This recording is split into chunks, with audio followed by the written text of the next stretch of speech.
মঙ্গলবার ভোরে হাওড়ার আমতা থানার আমতা নতুন রাস্তা মোড় সংলগ্ন এলাকায় ভয়াবহ আগুন লাগে। এই ঘটনার 4টি দোকান পুরোপুরি ভস্মীভূত হয়ে যায়। জানা গেছে, প্রথমে একটি কাঠের গুদামে আগুন লাগে, পরে সেই আগুন দ্রুত ছড়িয়ে পড়ে। কাছে গুদামে কাঠ চেরাই হতো এবং কাঠের গুঁড়োয় আগুন লাগায় দ্রুত আগুন ছড়িয়ে পড়ে।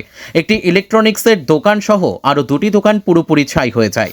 তবে আগুন লাগার সঠিক কারণ এখনও জানা যায়নি। দমকলের 4টি ইঞ্জিন 3 ঘন্টার চেষ্টায় ঘটনাস্থলে গিয়ে আগুন নেভায়। ভোর 3:30 নাগাদ এই আগুন লাগে এবং আগুনের খবর পেয়েই তৎপর হয়ে ওঠে আব্বাস আমায় পুলিশ। পাশেই বহুতলে আটকে পড়া 4 জনকে উদ্ধার করে পুলিশ। আগুনের ঘটনায় কাঠের গুদামের মালিক সুরেন্দ্র শুক্লা জখম হয়ে আমতা হাসপাতালে ভর্তি বলে জানা গিয়েছে। এই ঘটনায় ওই এলাকায় তীব্র আতঙ্ক ছড়িয়ে পড়ে। বলতে এখানে আমরা প্রথমে এসে দেখি আগুন মানে প্রচণ্ড পরিমাণে লেগে গিয়েছিল। এবার সেই মুহূর্তে দেখি এখানে রানাকেট টেলিকমের যে পাশে বিল্ডিং রয়েছে, এই বিল্ডিং থেকে 5 জন ব্যক্তি, যেখানে 2 জন মহিলা এবং 3 জন পুরুষ, নিজের পানের জন্য বাঁচাও বাঁচাও করে চিৎকার করছিল। সেই মুহূর্তে আমি ওনাদের দেখে আমার নিজের পানের ঝুঁকি নিয়ে আমি আমতা সিয়ানারসুমের ছাদের উপর চড়ে ওনাদেরকে নিচে নামানোর ব্যবস্থা করে দিই। এখন অনেকটাই আগুন নিয়ন্ত্রণ হয়ে গেছে। দমকলের ফায়ার ব্রিগেডের গাড়ি ইতিমধ্যেই 5খানা পৌঁছেছে, আরও গাড়ি আসছে।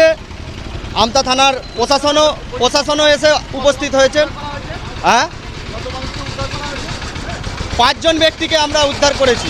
আমি না, এখনো পর্যন্ত তাদের মধ্যে ইনজুয়ার্ড কিছু হয়নি, তারা কিছু মানে চোট পায়নি, আঘাত পায়নি। আমার নাম রমেশ দলুই। আমি তদন্ত করে এটাকে দমকল ড্রাইভার বেশি রিপোর্ট দেবে। দমকল যা কাজ করছে এরা খুব তৎপরতার সঙ্গে আমতা পুলিশ, ওসি আমতা, অভিযোগের নেতৃত্বে পুলিশ বাহিনী, অন্যদিকে দমকল বাহিনী অত্যন্ত তৎপরতার সঙ্গে ফ্ল্যাট থেকে 5 জনকে ঘুম ভাঙিয়ে তাদেরকে জাগিয়ে, তারা গভীর ঘুমে ছিল, তাদেরকে জাগিয়ে তাদেরকে উদ্ধার করেছে।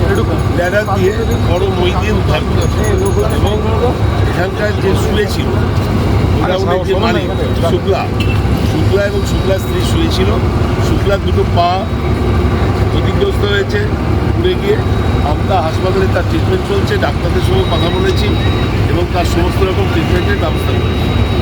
এবং এটা খুব দুর্ভাগ্যজনক, যে কোনো কারণে এটা সবচেয়ে বড় গোডাউন।